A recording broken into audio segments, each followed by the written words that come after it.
X plus 7 का योगफल क्या होगा? कैसे लिखेंगे इसको, कैसे प्रति इसको हम व्यक्त करेंगे? यक्स प्लस 7, बहुत अच्छे।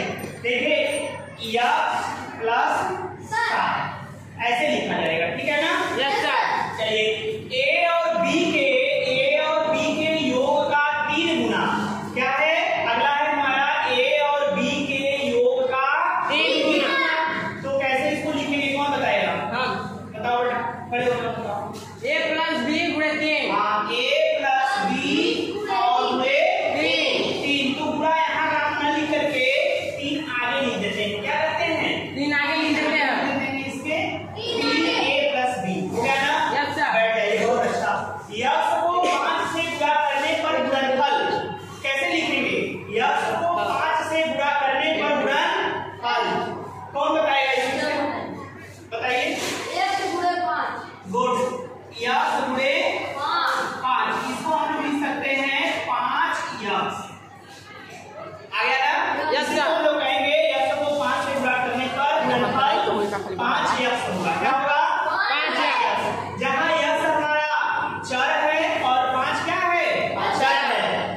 देखिए a का 4 गुना और b का योगफल, a का 4 गुना और b का योगफल कोई बताएगा इसमें से? बता सकते हैं आप लोग? बताओ बेटा, करके ए का 4 गुना ए गुणे 4 प्लस बी। गुड, बहुत अच्छे। a का 4 गुना तो a गुणे 4 प्लस बी। इसको हम लोग लिख सकते हैं 4a plus B 4a plus B हो जाएगा ना? Yes sir. अब आ जाइए, इधर देखते हैं। व्यंजकों के पद को लिखिए। अगला हमारा है व्यंजकों के पद को लिखिए। बच्चों आपको बताना है कि यह प्लस लगा करके जो माइनस लगा के संख्याएं लिखी गई हैं, जो पद लिखे गए हैं उसको कैसे अलग अलग हम लिख सकते हैं ना? जैसे 2 पदों को जोड़ना और 2 पदों को या 2 से अधिक पदों को अलग करना।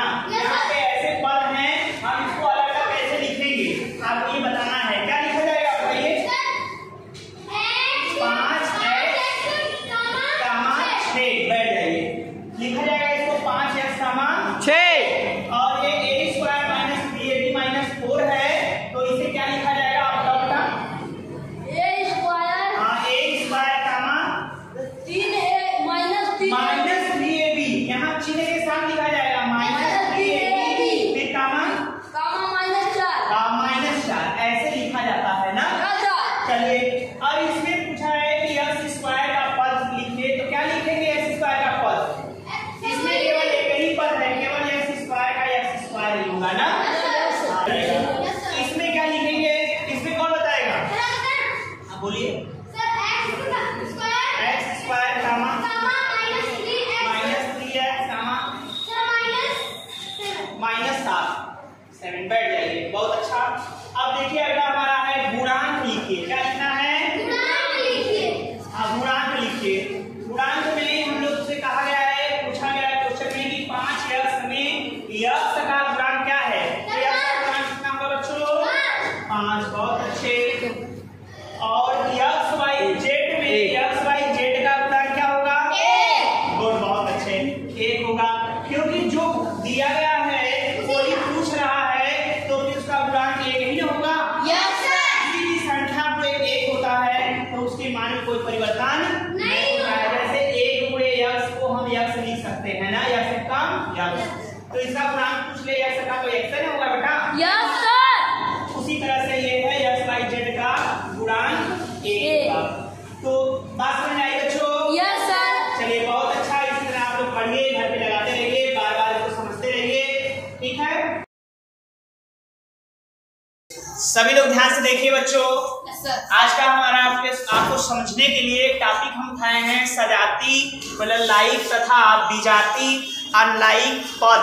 सजाती और विजाती पद को छांटना है ना, उसको हमें बताना है कौन सा पद एक कैटेगरी का है, एक जाति का है, दूसरा दूसरे जाति का है ना। और यह बीज गणित के अंतर्गत आता है, तो इसको हम कैसे समझेंगे, कैसे हम पदों को जब दिया जाता है ऐसे बीजी व्यंजक, तो उसको जब हम समझ लेते हैं कि एक जाति का कौन सा है, दूसरे जाति का कौन सा है, तो दोनों को जोड़ते और घटाते हैं, ठीक है ना। देखिए सजाती पद इसमें से आपको छांटने हैं। कोई ऐसा बच्चा बता सकता है कि इसमें सजाती पद कौन से हैं? Yes sir. सजाती पद का मतलब एक समान, देखने में उसके जो पद होने चाहिए एक समान होने चाहिए ना।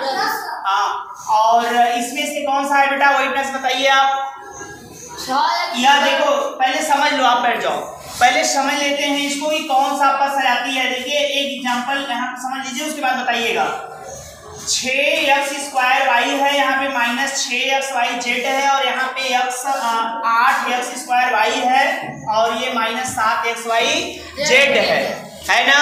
Yes sir. देखिए 6x² y और इसमें कहीं दिख रहा है आपको 8x² y। यह दोनों एक जाति के हैं, इसको सजाती कहते हैं, समान जाति के हैं। Yes sir. है ना। x² y यहाँ है, x² y यहाँ है, तो इसको कहा जाएगा समान जाति के हैं, सजाती। और यह भी देखिए इसमें xyz है, इसमें xyz है, तो यह भी एक समान जाति का हो गया ना। Yes sir. बात समझ में आया बच्चों? Yes sir. यह इस जाति का है और यह किस जाति का है? इस जाति का है, मतलब यह इसके समान है और यह इसके समान है। तो जब कभी भी जोड़ना होगा या घटाना होगा तो हम ऐसे ही पदों को इसमें जोड़ेंगे और इसको इसमें जोड़ेंगे या घटाएंगे ना। बात समझ में आया? चलिए देखिए दूसरे वाले को इसमें आप बता सकते हैं, बताइए कौन बताएगा? आप। चलिए बताइए कौन सा इसमें एक समान जाति के हैं? -3 PQ और 4Q। ये नहीं, गलत। 9 QP यह है। देखिए यह ध्यान दीजिए, यह और यह एक जाति का है। यहाँ पर देखिए PQ है, यहाँ पर क्या है? उल्टा लिखा है QP, लेकिन यह भी गुणा है ना बीच में, तो इसको भी हम लिख सकते हैं 9 PQ, लिख सकते हैं ना। Yes sir. तो ये एक प्रकार से समान है, मतलब यह इसके समान है ना, इसलिए इसको जोड़ा या घटाया जाएगा, ठीक। तो हम इसे -3 PQ 9 QP के क्या है? यह समान है, समान जाति का है ना। और देखिए यह एक समान जाति का है, -5 PQ² 4Q² P, यह भी देखिए एक समान जाति का है। क्यों? क्योंकि जो मान यहाँ है वही मान इस रूप में यहाँ है, Q² P है, यहाँ Q² P है ना। समझ रहे हैं सभी लोग ना? Yes sir. हाँ, अगर यहाँ P² Q हो जाता तो यह समान जाति का नहीं होता, तब विजाति हो जाता ना, अलग अलग। अब देखिए तीसरा वाले क्वेश्चन में, तीसरे वाले में क्या है? B² AC, और कहीं है इसमें B² AC? कहाँ है? B² AC ये है ना। देखिए यह इस जाति का है और A² BC, देखिए AB² C और CB² A, तो ये भी एक जाति का है। यह क्या है? यह भी देखिए एक जाति का है। AB² C है, यहाँ पर देखिए यहाँ B² तो यहाँ भी B² है ना, तो ये क्या है? एक जाति का है। फिर देखिए इस वाले में, इसमें भी आपको दिख रहा है एक जाति के कौन कौन से पद हैं? x² y यहाँ है, यहाँ क्या है? यहाँ yx² है ना। Yes sir. यह x² y है, ये yx² है। तो इसमें आपको बता दें कि यह एक जाति का हो गया, और yxq है, यहाँ xqy है, तो यह भी क्या है? एक जाति का हो गया। मतलब यह इस जाति का है तो ये समान है, और यह भी क्या है? समान है ना। Yes sir. अब देखिए आगे नया चीज, तो देखिए एक पद, द्विपद और त्रिपद व्यंजक बताना है आपको ना। XYZ में कितने पद हैं? केवल एक पद है, तो इसको लिखेंगे एक पदी, एक पदी। और फिर इसमें XYZ में कितने पद हैं? 3 पद हैं। कितने पद हैं? 3 पद। तो ये हो जाएगा, इसमें आप लिखेंगे त्रिपदी है या ना, त्रिपदी है।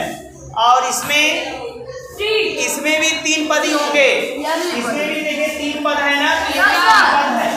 यह भी कैसा है? त्रिपदी है।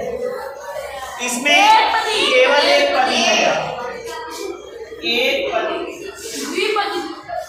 इसमें हाँ द्विपदी, एक दो पद है ना, द्विपद,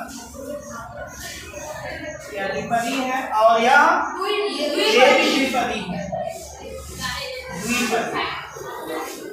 और यह बच्चों एक पदी, एक पदी, केवल देखना है और इसको छाट के लिखना है ना, एक पदी। और यह बच्चों हाँ यह है त्रिपदी। बात समझ में आया? यह भी हो गया। इस प्रकार से आपका आया समझ में सबको?